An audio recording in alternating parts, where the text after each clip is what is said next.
يا من بدا خلقي وذكري وتربيتي وبري وتغذيتي، هبني لابتداء كرمك والسهال في برك بي، يا إلهي وسيدي وربي.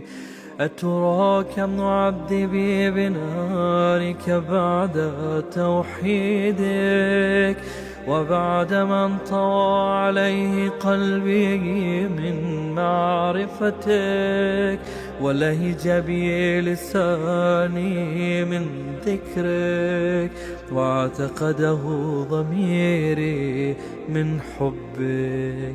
وبعد صدق اعترافي ودعائي خاضعا لربوبيتك، هيهات أنت أكرم من أن تضيع من ربيت، أو تبعد من أدنيت، أو تشرد من آويت، أو تسلم إلى البلاء من كفيته ورحمته.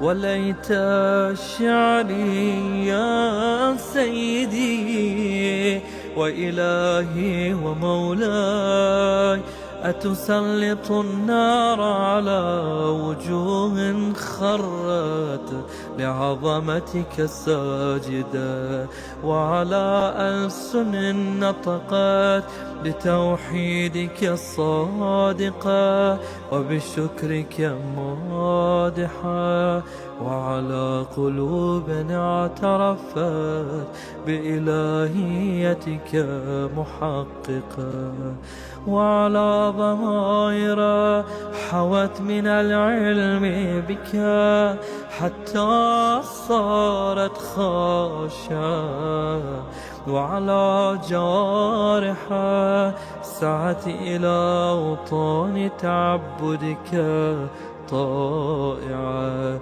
وأشارت باستغفارك مذعنة. ما هكذا الظن بك ولو خبرنا بفضلك عنه. يا